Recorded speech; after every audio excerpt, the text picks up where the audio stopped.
Спортско корисните возила стана императив за сите оние кои имаат некој денар повеќе да одвојат за своето ново возило. Kia Sorento е припадник во горниот C, односно нискиот D сегмент и се надпреварува со Volkswagen Tiguan Allroad, Škoda Kodiaq и Seat Tarako.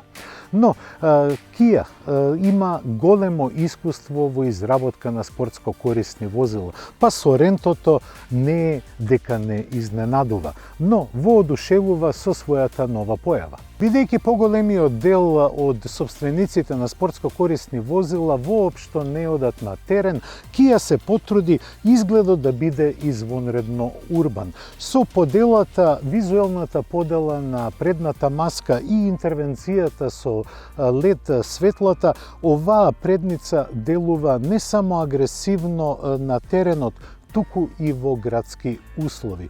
Додека бочната контура продолжува да изразува одредени скромни мускулозни елементи. Но мене ми се допаѓа овој елемент кој делува како перка, грбна перка од ајкула.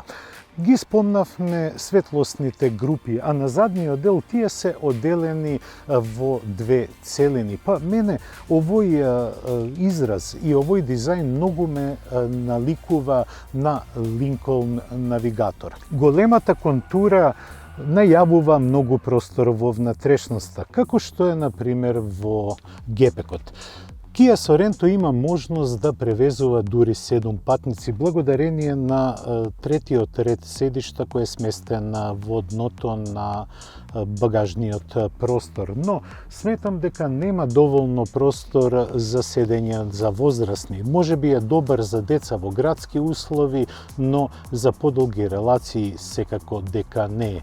Но Sorento има и други квалитети. Големиот гепек овозможува простор дури до 1738 литри или пак предмети подолги од 2 метра може да се сместат во внатрешноста. Патниците на задната клупа ќе уживаат во многу простор. Sorento е просторен спортско корисно возило кое нуди големо удобство на задните седишта. Дури и наслонот за раце е многу голем.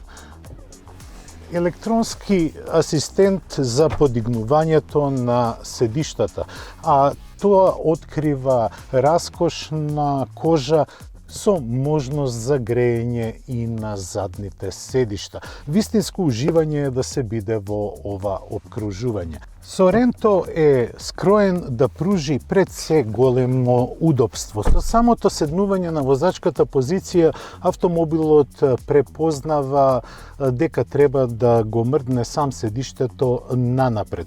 Sorento делува раскошно, пред се поради комуникацијскиот систем кој е сместен на врвот на централната конзола, кој е многу интуитивен, но и многу лесно се користи. Она што е контроверзно во целата внатрешност е играта на екрани осетливи на допир, но и многу копчиња кои стануваат помалку и анахрони.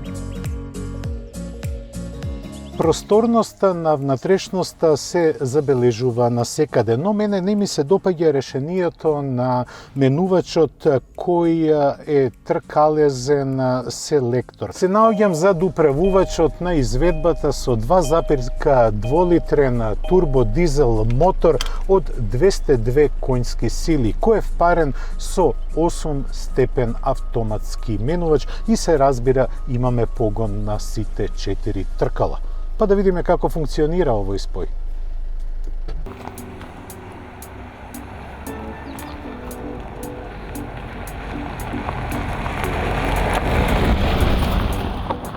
Големиот внатрешен простор како да ви алудира дека треба да уживате во секој изминат километар, па така и сопоставеноста на возачката позиција.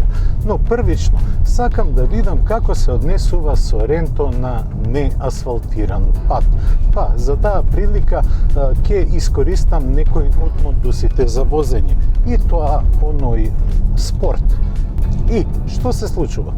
Ништо посебно. Се укрутува малку воланот и неговата одговорност, се укрутува малку подпирањето.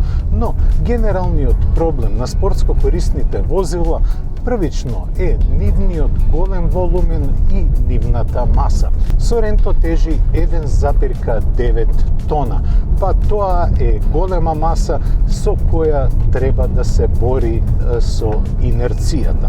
Но, кога сакате подинамично да возите, Соренто ви дава една фина интеракција со подлогата и можете многу добро да ја контролирате силата на моторот кој има 202 конски сили, што овозможува добро хендлање на силата заедно во соработката со 8-степениот менувач. Управувањето исто така добро ги коригира правците. Но Соренто секогаш ве опоменува дека треба да уживате во возењето, а не да ги испитувате вашите крајни лимити.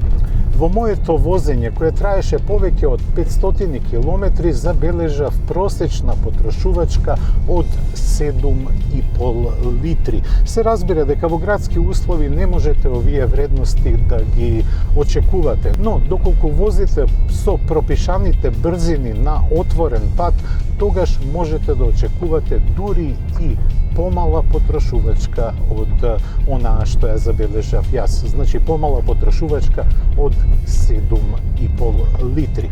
Соренто важеше за ефтино големо спортско корисно возило. Тој остана голем во своите пропорции, дури и 3,5 сантими има поголемо меѓуоскино расстојание во однос на претходната генерација, па затоа и неговите возни карактеристики се така подобрени. Сите овие зафати на убавината, но и на динамиката на возењето ја зголемуваат цената. 49.800 евра не се малку пари, но Соренто ги оправдува пред се со својот изглед, подобрени возни својства, зголемена економичност како и перформанси и секако опременоста во кабината. Недостатоците секако се тука присутни, но не се поголеми во однос на останатите конкуренти во неговата класа. Ова би била одлична солуција за сите оние кои сакаат да имаат одлична прегледност на патот, доминантна седечка позиција и голем волумен проследен со многу добра економичност. Тоа беше се што подготвивме за денешното издание на Автомагазин. До гледање до следното издание за 7 дена.